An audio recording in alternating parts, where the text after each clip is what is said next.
Bapak Ibu, kita buka Ayub pasal 1 ayat 1 sampai 3. Dan malam ini saya beri tema adalah membangun pola keluarga, menjauhi kejahatan. Nah, ini kita mesti belajar karena hari-hari ini banyak kejahatan. Ya. Ayub pasal 1 ayat 1 sampai 3. Ya. Suami bunuh istri, istri bunuh suami, orang tua saling baku bunuh. Semua itu ceritanya apa?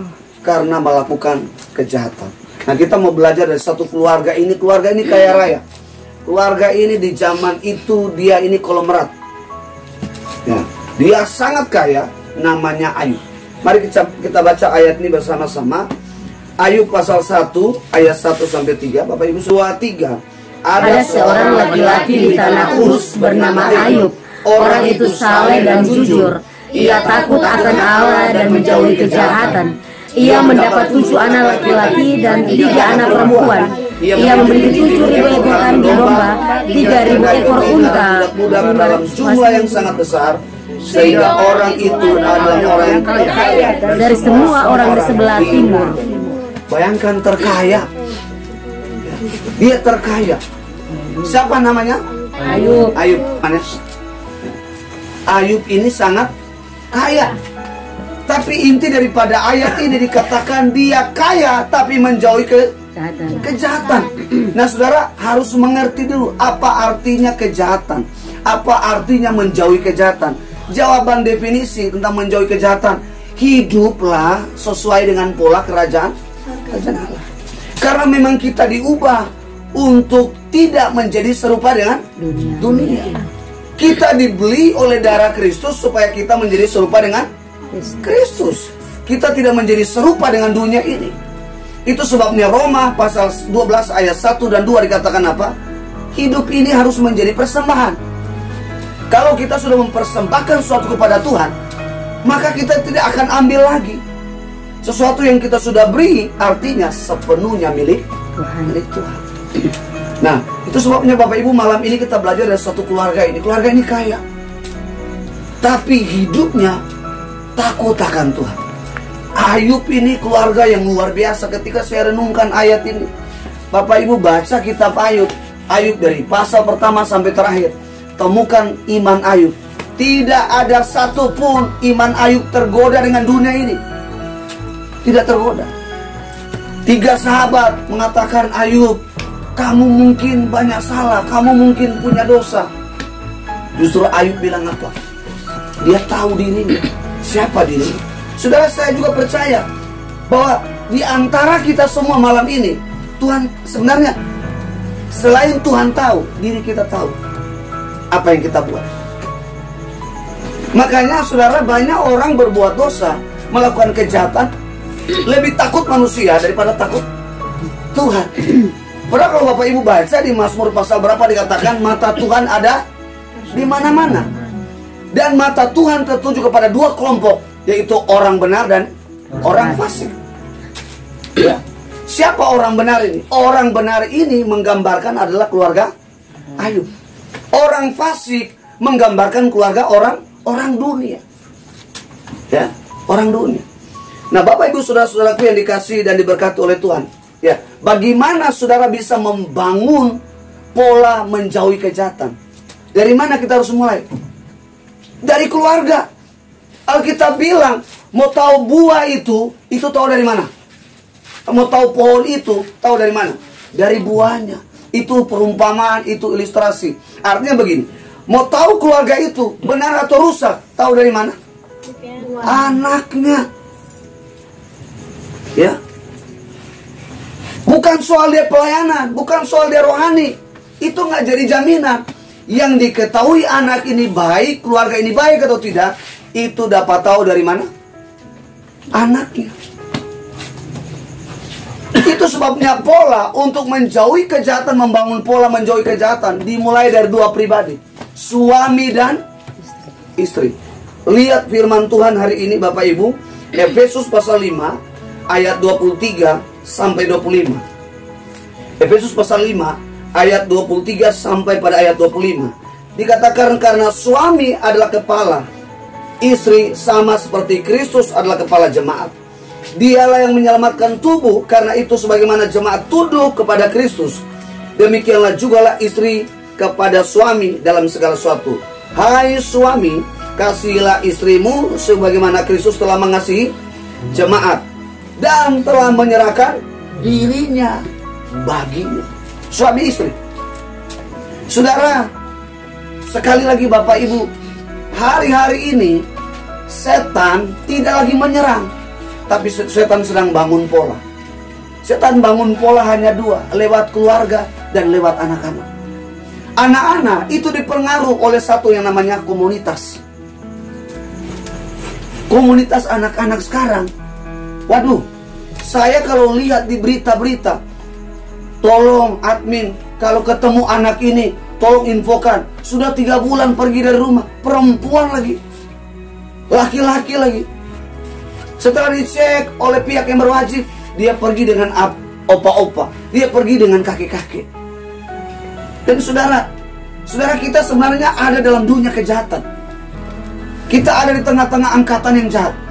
Tapi bagaimana saat ini kita tidak terpengaruh oleh kejahatan yang dilakukan oleh dunia?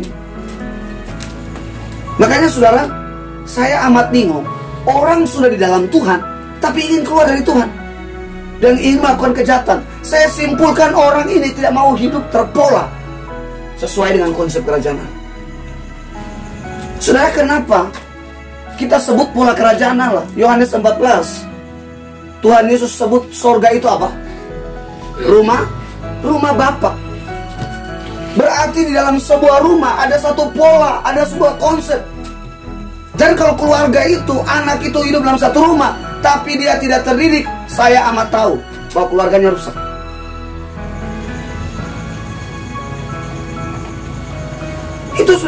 Itu sebabnya Bapak Ibu, kalau anak-anak kita hancur, anak-anak kita cek dulu diri kita sebagai orang tua. Cek diri kita.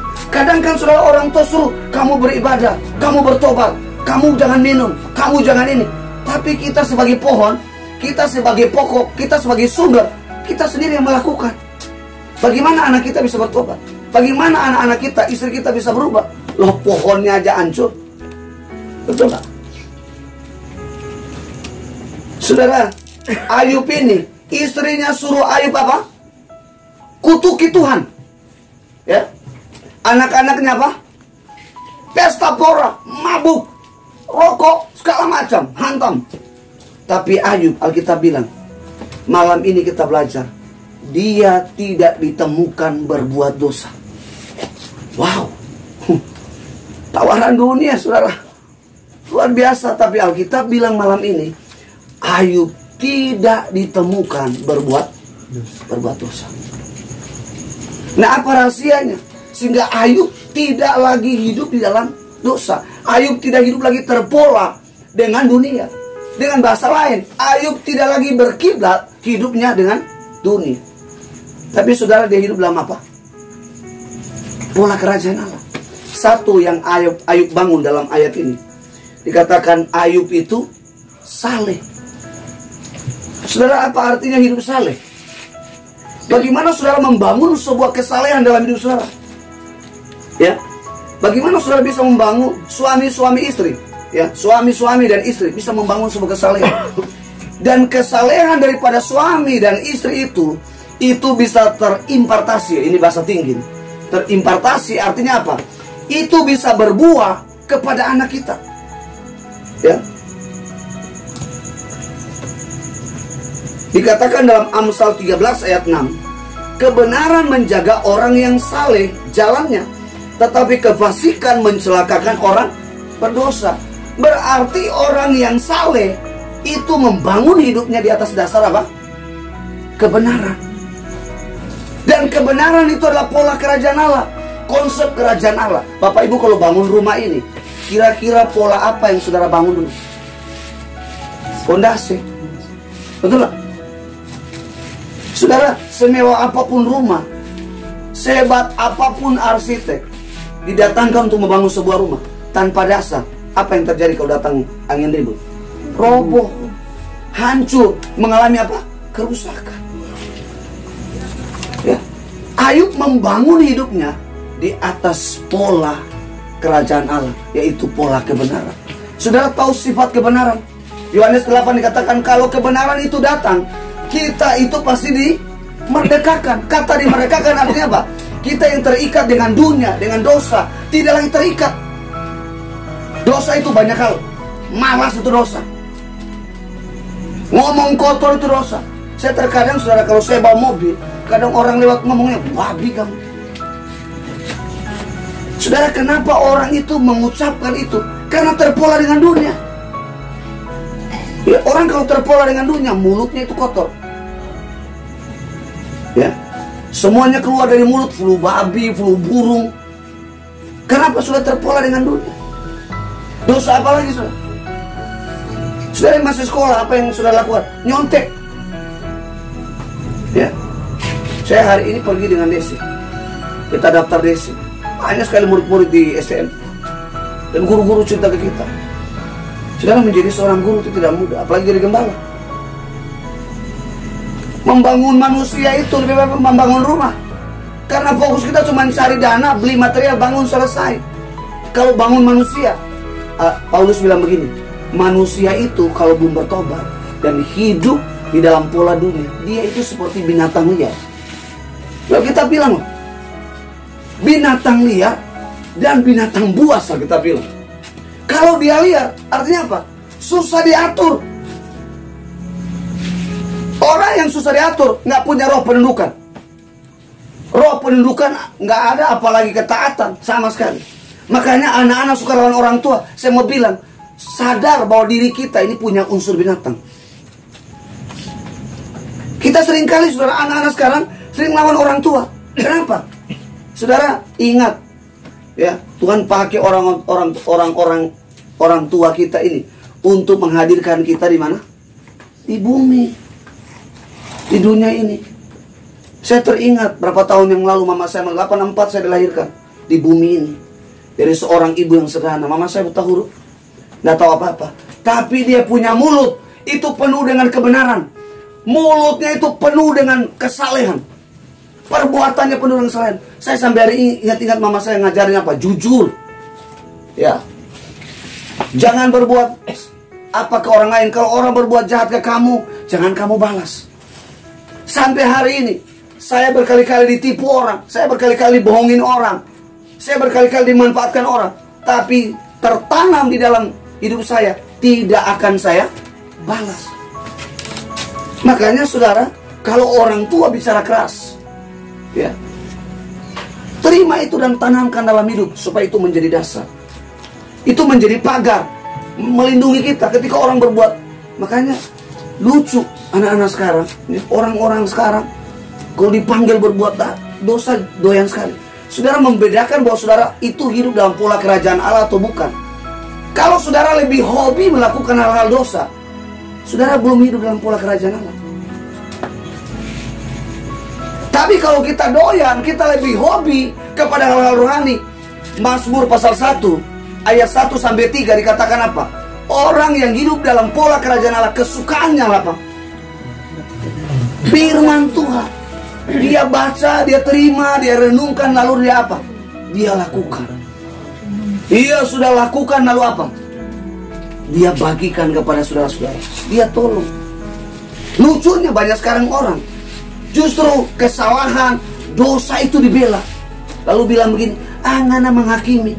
Sudah tahu nggak menghakimi artinya apa? Kalau orang tidak berbuat salah lalu saudara menuduh, itu namanya apa? Menghakimi. Tapi kalau saudara berbuat salah, apakah berhak kita menghakimi? Berhak loh menghakimi. Nah, untuk apa ada pengadilan? Di bumi ada pengadilan, di surga ada pengadilan. Ya kan? Ayub membangun pola ini kepada keluarga, takut akan Tuhan.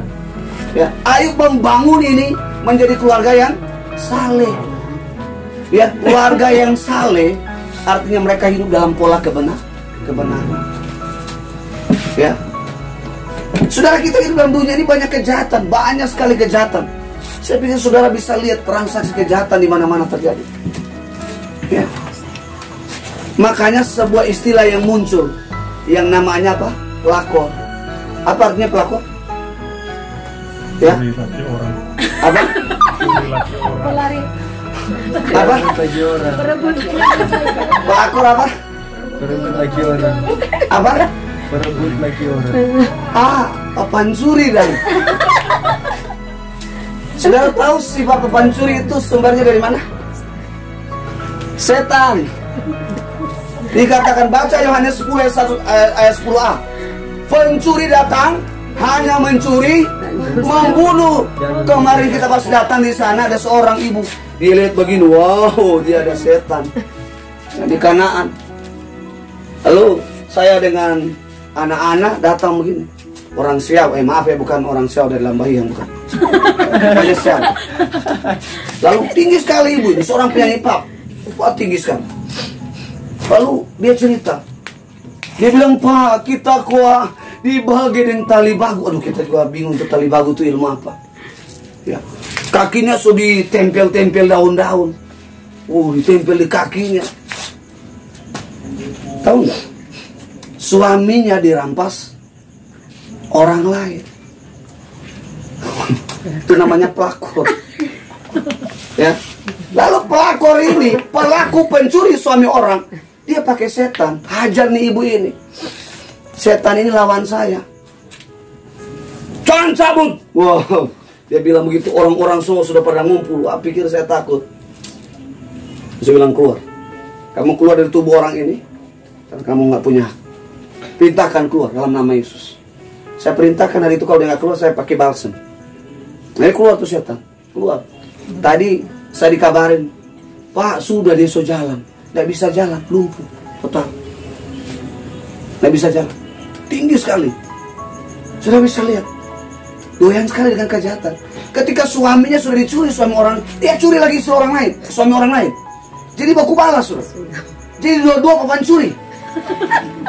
Makanya saudara, Sulawesi Utara ini paling terkenal anjing pencuri sepatu. Dia belajar dari mana? Dari tuannya pencuri. Satu kali saya punya sepatu baru, dia kasih. Saya mau pergi ibadah, tiba-tiba sepatu baru kok nggak ada. Minta ukote, anjing ada ambil. Kita dapat hikmat. Kenapa ini anjing jadi pencuri? Karena di Sulawesi ini banyak sekali pencuri apa? Anjing. Maka anjing balas dendam. Kita pencuri unit sepatu. Pendeta lagi pencuri. Dia pencuri ke perampok sepatu ambil juga. Ini pendeta yang mau terpaksa pinjam tamang sepatu kasihan. Ya, gila ini anjing pencuri. Makanya kita sudah kalau pulang di rumah, sepatu kita buka langsung taruh di dalam. Iya, saudara, anjing sekarang jadi pintar. Ini pencuri kita pencuri ini. Ya, tapi kalau anak-anak perempuan laki-laki hilang dari rumah, bukan anjing pencuri, orang sengaja menghilangkan dirinya. Ya. Makanya saya bilang begini, padahal saya dulu hidup di tengah-tengah kejahatan. Di Perum itu dulu saya tinggal, kejahatan di mana-mana. Anak-anak diperkosa, dibunuh. Saya jam 9 sudah dalam kamar. Kenapa? Saudara, kita itu punya hikmat. Ya, kalau kita keluar malam hari akan terjadi apa? Tidak hanya kejahatan, kaki kita bisa terantuk, kita bisa ditabrak orang, bisa terjadi. Bayangin aja. Saya juga lihat ya, orang-orang, lihat ya, Bapak Ibu, orang lampu merah terobos. Saudara, kita terkadang menganggap, ini tidak dosa kok, ini kok milik polisi. Padahal semua aturan-aturan ditetapkan ini mengajarkan kita menjadi orang apa? Orang saleh. Ya, saleh itu bicara perbuatan. Perbuatan yang bagaimana? Perbuatan yang manis. Perbuatan yang enak. Saleh. Ya, Ayub ini saleh luar biasa. Saudara bisa bayangkan kalau Ayub ini orang kaya zaman sekarang, apa yang dia lakukan? Dia bisa melakukan banyak kejahatan. Makanya Tuhan Yesus mengingatkan banyak sekali murid-murid Tuhan, jangan cinta uang. Karena dari uang akan timbul apa?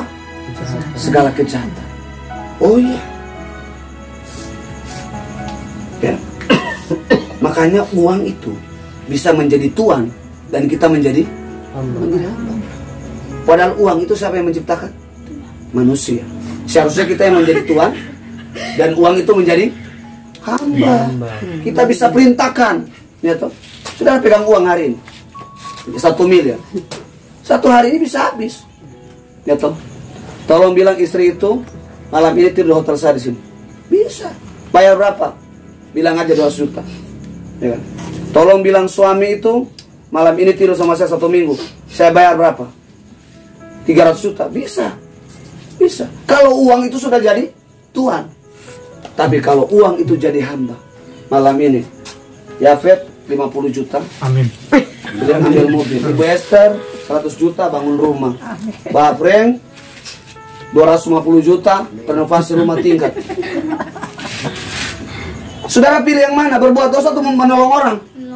Nolong orang. Karena kita bilang melayani Tuhan, saudara menolong orang yang susah, saudara melakukan untuk Tuhan. Ya. Makanya saya kadang tuh marah sekali kalau orang sudah berbuat dosa. Aduh, sakit. Saya kadang hati nurani yang batuan tuh ada. Orang ini kalau ada martel itu tersotoki pada dia. Nanti kalau sakit boleh cari. Ya batuan nanti koma bajalan sama dengan kapiting begini batuan cari Tuhan. Kenapa enggak bajalan lurus begini cari Tuhan? Ya tuh. Bertepuk tangan kong tangan sama dengan apa yang namanya gurita. Ya tuh. Salah pakai begini pakai orang istri pemuka. Dapat pasal. Ya. Sudah saya ketika lihat Ayub ini, makanya banyak orang Kristen, aduh, hidup saya ingin jadi berkat. Bagaimana mau diberkati? Mengapa hidup saya tidak jaga dalam kesalehan? Saya banyak, Bapak Ibu, melihat banyak orang lain dalam gereja. Tahu firman, lebih banyak tahu daripada banyak melakukan. Seharusnya bilang apa? Tahu banyak dan banyak melakukan. Hidup ini kan harus seimbang. Tahu banyak tapi sedikit melakukan. Berarti hidup kita tidak jauh beda dengan orang di dunia. Kadang Bapak Ibu, saya kadang pikir sama Tuhan, hidup ini, Bapak Ibu, saya ini hidup dalam pas-pasan, kita hidup sederhana, tapi hati kita ini kaya ingin menolong orang. Kita nolong orang untuk jadi baik saja, orang itu aja nggak mau. Saudara, orang kalau sudah terikat dengan pola kerajaan Allah, makanya saudara baca Matius pasal 18 ayat 18 dan 19. Kalau orang itu sudah diikat dengan di dunia, yang di dunia ini pasti terlepas. Itu bisa apa? Pola dunia lepas. Dosa apapun yang mengikat kita pasti terlepas. Karena apa? Hidup kita sudah terikat di surga. Makanya itu kalau suami istri itu sudah ikat dengan Tuhan, DP lagu Sota ika di apa? Di dunia dan di surga. Torang selalu berdua, torang selalu bersama. Di dalam apa? Di dalam susah dan senang, torang rasa Tuhan Yesus saya. Ya. Ya kan? Jadi jangan istri tersenyum di saat suami ada uang.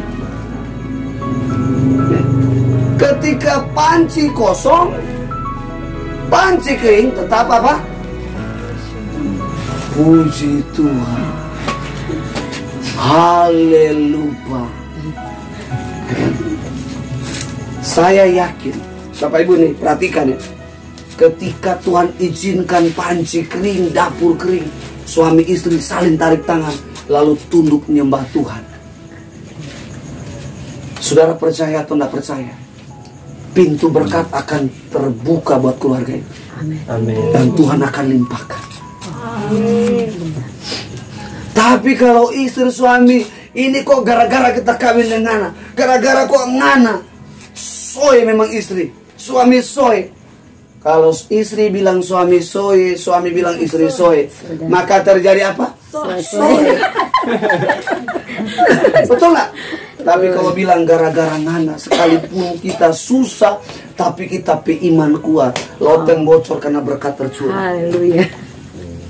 Ada yang bilang amin? Amin. Amin. Loh, di Alkitab dibilang Tuhan masak mana dari mana? Surga. Di surga, bukan dari bumi. Kalau di surga enggak gosong. Itu dijatuhkan pagi, siang, malam, dan orang Israel makan mana?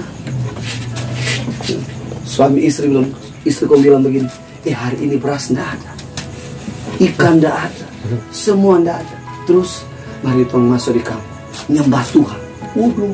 Angkat tangan. Tetangga pikir ini KKR mungkin. Nyembah Tuhan. Wih, luar biasa. Coba Bapak Ibu lakukan seperti Sadrak, Mesak, dan Abednego. Ya tuh.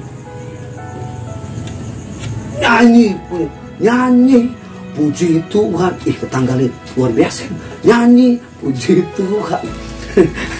Biar pegang tangan semua ini tetap karena sekurang oksigen. Nyanyi, puji Tuhan. Rebah dalam hadirat Tuhan dong. Ya. Ayub ini hidup saleh. Yang kedua, apa yang Ayub bangun dalam keluarganya? Apa yang Ayub bangun? Di ayat 3 tadi. Di ayat 1 sampai 3. Selain dia saleh, apa? Ayub itu jujur. Apa sih keuntungan dari sebuah kejujuran? Dan bagaimana membangun sebuah kejujuran itu? Ya, Amsal 11 ayat 3. Bisa Bapak Ibu baca? Amsal 11 ayat 3. Ya, Amsal 11 ayat 3. Kita baca bersama-sama. Amsal 11 ayat 3. Ya, Amsal 11 ayat 3. 1, 2, 3. Orang yang jujur dipimpin oleh ketulusannya, tetapi pengkhianat dirusak oleh kecurangannya. Ya, saudara, apa? Orang yang jujur dasarnya apa? Tulus. Lawan tulus apa? Pengkhianat. Siapa di sini yang pengkhianat? Ya. Saudara tahu artinya pengkhianat? Saudara hari ini bernafas, hari ini saudara kuat tanpa saudara punya uang untuk apa? Itu adalah berkat Tuhan. Tapi ketika saudara tidak ditolong Tuhan, saudara mengeluh, itu namanya apa? Pengkhianat. Paham sampai di sini? Saudara bangun saja ketika saudara menghirup udara. Itu berkat Tuhan yang tidak terhingga. Saudara bangun, pergi saudara di rumah sakit di tempat paru-paru. Itu orang tarik nafas pakai oksigen panjang. Bayar. Saudara. Untung saudara hidup di zaman Jokowi, Bapak Presiden, yang membangun saudara sehingga apa? BPJS menolong. Kalau BPJS tidak menolong, budel dijual, rumah dijual, istri dijual, semua dijual. Kita bayar kesehatan, mahal. Sudah dulu istri saya melahirkan saja, aduh kalau bukan jam persal yang nolong, dulu belum ada BPJS. Jaminan persalinan, orang tidak mampu. Israel lahir. Valeri sudah lahir di zaman BPJS. Tertolong sudah. Kalau enggak, kasihan. Ya, dia bangun dengan ketulusan. Makanya saudara kalau ikut Tuhan, enggak usah main pakai matematika, ikut aja Tuhan. Mau Tuhan apa, saudara ikut saja. Saudara enggak perlu hitung. Aduh kalau saya ibadah, saya melayani dapat apa. Aduh kalau saya ikut gereja dapat apa. Saudara, orang yang tulus tidak ada matematika di dalam otaknya. Pokoknya dia punya hati tunduk, taat, ikut Tuhan aja. Saudara bisa lihat Ayub ini, saudara. Enggak ada itu matematika. Ayub itu, saudara, dia kaya, tapi tidak punya kamus, itu pelit. Ayub itu tidak punya kamus, pelit. Karena saudara, orang hidup dalam pola kerajaan Allah. Kalau orang mau diberkati, tangannya begini atau begini? Terbuka atau ke bawah? Ke bawah. Ya? Siapa yang setuju? Ke bawah atau terbuka? Ke bawah. Tapi kebanyakan kan, oh Tuhan, kan kebanyakan begitu kan? Tuhan. Ya. Sudah banyak kan istri untuk berdoa, Tuhan tempatkan suami ini, Tuhan. Suami ini ternyata setan, Tuhan. Banyak kan orang berdoa, Tuhan, aku tolak setan ini dari rumah. Dalam nama Yesus keluar. No, kalau dia keluar asli. Banyak begitu. Kadang juga suami begitu. Tuhan, binatang satu ini, Tuhan. Tuhan, kau bagus, Tuhan. Umurnya diperpendek, Tuhan, supaya cari janda muda, Tuhan. Banyak begitu. Makanya ada tulisan janda rasa perawan. Saudara, kalau orang tulus terima kasih Tuhan. Tuhan kasih suami wataknya keras, Tuhan. Tuhan kasih suaminya pelit, minta ampun, sampai kalah pelitnya setan. Supaya apa? Supaya istri mengajari suami jadi orang pemberi. Kalau Tuhan sudah kasih orang itu nyanda pelit, nyanda botu, pasti orang main apa? Main gampang. Kita ada dalam apa? Zona nyaman. Ya, kenapa anak itu akhirnya memberontak? Supaya kita berfungsi sebagai suami istri untuk mendidik mereka. Apa yang Ayub bangun? Selain ada 3. Apa yang Ayub bangun? Dia takut akan Allah. Apa sih artinya takut akan Allah? Ya, saudara bisa lihat Ulangan pasal 6 ayat 2. Ulangan pasal 6 ayat 2. Ya, takut akan Allah artinya apa?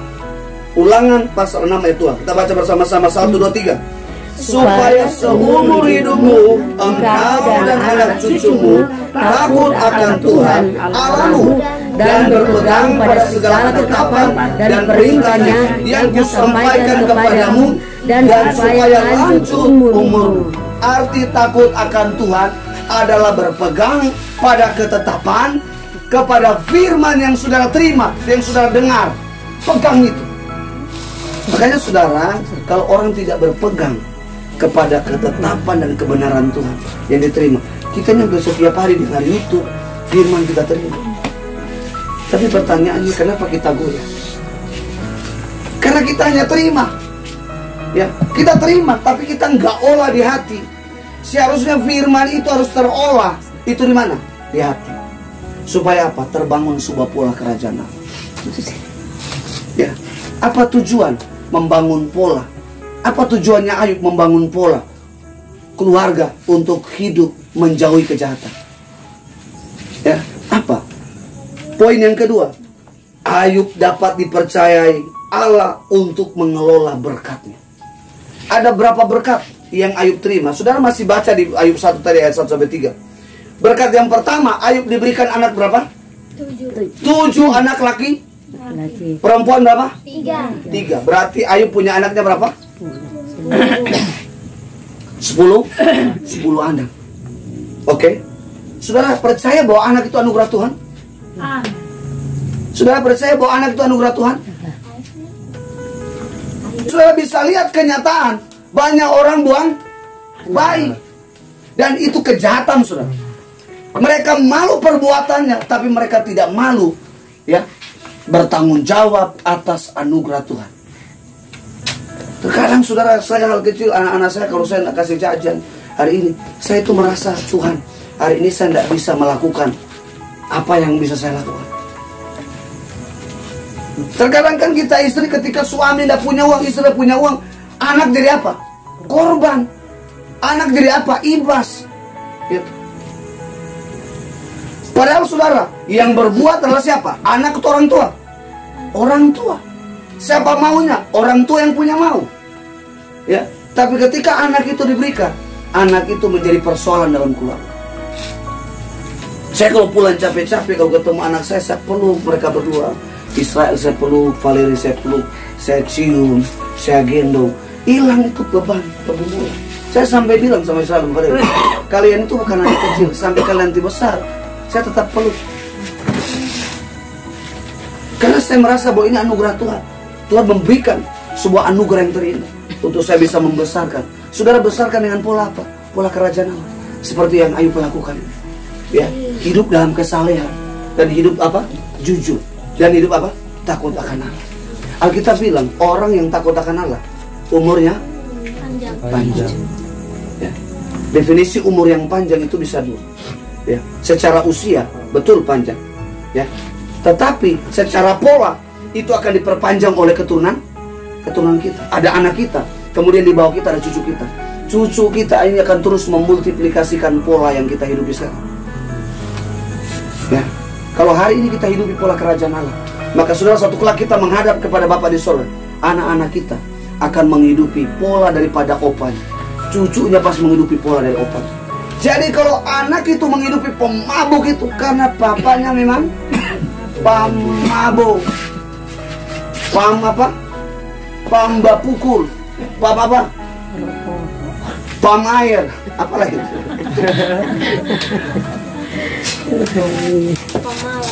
Saudara, lalu kekayaan Ayub, dia memiliki berapa kambing domba? Saudara baca masih ayat 1 sampai 7, 3. 7.000 kambing domba. Ya, 7.000 ekor. Saya kurang tahu hari ini kambing satu ekor yang paling besar berapa? Ya, Fet, kira-kira berapa? Kambing berapa? 15. Berapa? 15 juta. Kali 7.000 berapa? Ayo, yang otak-otak bagus. 105 juta. Berapa? Coba. 1 miliar. Oh, Bang. 15 juta kali 7.000 ekor. Berapa? Ini ada yang pakai kalkulator nih. Berapa? Ya? 105 juta. Salah ini. 7.000 loh ini. Iyalah 15. 15 juta. 15 juta. 157 miliar. Berapa? 157 miliar. Sedikit atau kecil? Hah? Siapa di sini yang dapat 170 miliar malam ini? Haleluya. Siapa di sini mau 170 miliar? Siapa di sini yang dapat? Pulang dari tempat ini cari tokek 5 ekor panjang 1 meter. Stres, saudara langsung jadi tokek sendiri. Ya. Karena satu tokek itu harganya 70 miliar, 30 miliar, saudara. Saudara ingat baik-baik, itu berkat dari orang yang hidup dalam pola kerajaan Allah. Saudara tidak akan dipercayakan oleh Allah untuk mengelola berkatnya kalau saudara tidak hidup dalam pola kerajaan Allah. Saudara sederhana, saudara punya anak itu bandel. Kalau saudara orang kaya, percaya yang bandel atau yang baik? Tentu saudara akan percaya anak yang baik. Kalau saudara kasih pemabuk, dia pergi mainin perempuan lain, dia bisa ambur uang segala macam dilakukan. Tentu orang tua memilih mempercayakan anak yang baik. Demikian juga Tuhan. Tuhan akan mempercayakan umat-umat anak-anaknya yang hidup di dalam pola kerajaan Allah. Hidup dalam kesalehan, hidup jujur, hidup takut akan Allah. Saudara, ini berkat baru kambing domba, saudara. Mari kita lihat lagi. Yang kedua, harta kekayaan daripada Ayub apa? Selain domba 7.000, ada berapa? Berapa untanya? 3.000 unta. Satu unta berapa hari ini? Ya, unta berapa? Cari dulu dia. Kalau seandainya 21 juta, kira-kira berapa? Ya, 200 miliar lebih. Ya. Ini kita hitung yang bodoh-bodoh. Ya. Sedikit enggak? Zaman dulu belum ada bank. Lalu Ayub simpan pakai apa? Belum ada brankas zaman itu. Dia simpan pakai apa? Sudah tahu zaman dulu orang tua punya tempat simpan uang di mana? Sompoi. Di tanah, saudara. Saya masih ingat oma saya, kalau sudah uang 100.000, dia simpan apa? Dia gali di tanah. Dia pedompet dulu saya tahu oma saya itu pakai bambu. Kalau uang cuma 1.000 receh, dia gulung pakai sarungku, dia ikat. Buka Jo. Dia ikat tuh berapa mata, jadi maling nggak bisa maling. Jadi kalau tarik begini, oma sarung juga bisa keikut. Ya, itu zaman oma saya, saudara. Dia kalau simpan uang, dia kasih saya untuk jajan, itu dia taruh di sarung. Dia buka. Zaman dulu kan kalau 75.000 masih dapat roti kan? Ya kan? 50 rupiah dapat berapa? Ya, zaman sekarang kira-kira 75 rupiah dapat. Kasih yang 5.000 dapat 3. Itulah kacinong bahasa Belanda bilang. Ya. Lembunya berapa? Di dalam ayat itu ada 500 lembu. Lembu sapinya 500. Sapi sekarang harganya berapa? 50 kali berapa sapi? 500. Ya. Lalu dia punya orang kerja, dikatakan jumlah besar. Orang kaya, orang pekerjaannya banyak sekali. Saudara bayangin, Ayub ngatur untuk beri makan untuk budak-budaknya. Ya zaman dulu kalau orang-orang dipekerjakan kan dibeli. Sama kayak kita nih. dari Indonesia bekerja kemana? Ke Singapura.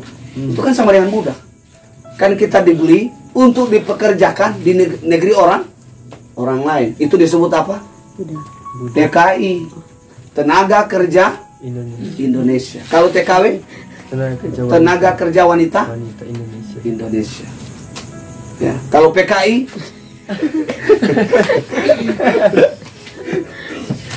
saudara, kita mau lihat hari ini. Yang terakhir, saudara, keluarga daripada Ayub juga menjadi contoh bagaimana mereka tidak hidup menjauhi kejahatan. Saudara, Ayub pasal 2 ayat 9. Ayub pasal 2 ayat 9.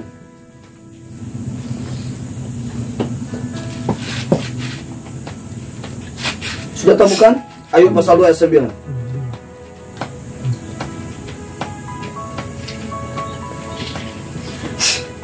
Satu, dua, tiga. Maka berkatalah istrinya kepadanya, masih bertekunkah engkau dalam kesalehanmu? Kutukilah Allahmu dan matilah. Siapa di sini istri-istri yang jangan kutuki dia ke suami? Dia kutuki Tuhan, kalau bisa dia mati juga.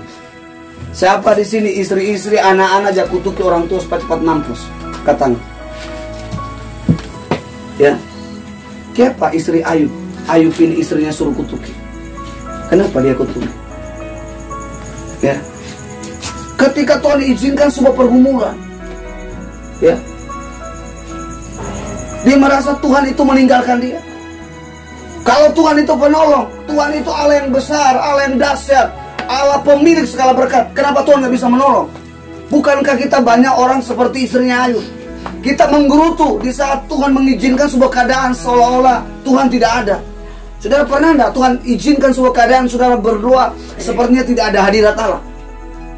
Saudara pernah enggak saudara Tuhan izinkan saudara mengalami sebuah sakit penyakit? Mungkin saudara sudah keliling dokter, enggak sembuh-sembuh. Ya, lalu saudara menggerutu, kenapa Tuhan terus izinkan itu diperpanjang waktu? Supaya saudara berhenti menggerutu dan saudara terus menyembah Dia. Ada yang bilang amin? Itu sebabnya bangsa Israel dari Mesir ke tanah perjanjian harus menempuhnya 9 jam. Jadi berapa tahun? 40 tahun karena mereka hidup dalam perjalanan hanya menggerutu. Makanya banyak orang Kristen serambut putih malah sifatnya aneh. Kenapa? Karena hidupnya terus menggerutu. Kalau saudara bangun pagi, saudara lihat embun, cuaca udara yang enak, lalu saudara bilang terima kasih Tuhan. Hari yang kau berikan hari ini adalah hari yang kau jadikan bagi kami. Terima kasih Tuhan, aku bisa menghirup udara. Saya setiap kali malam saya bikin doa jam 10 malam. Setiap malam jam 10 minta ampun sama Tuhan. Kalau hari ini Tuhan temukan saya berbuat dosa, ampuni saya. Keluarga saya, anak-anak saya, ampuni. Ya, Tuhan, terima kasih untuk berkat-Mu hari ini. Ya, bangun pagi saya bersyukur Tuhan, terima kasih. Berkat-Mu sungguh luar biasa. Dahsyat. Saudara yang kedua, contoh daripada kehidupan Ayub. Ya, keluarganya Ayub. Ya. Orang yang tidak menjauhi kejahatan. Ayub pasal 1 ayat 4 dan 5. Anak-anaknya yang lelaki biasa mengadakan pesta di rumah mereka masing-masing menurut giliran.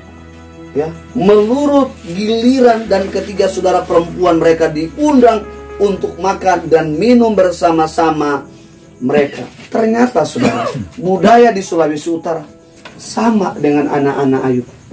Ya, saudara bisa lihat hari ini orang mati jauh enggak. Kita nggak bisa bedakan lagi di Sulawesi ini, di daerah kita ini orang mati, orang ucapan syukur, pokoknya semua berakhir dengan apa? Pesta pora, berakhir dengan kemabukan, berakhir dengan apa? Pertikaian. Kalau somabo, ya, pasti akan terjadi keributan. Ya.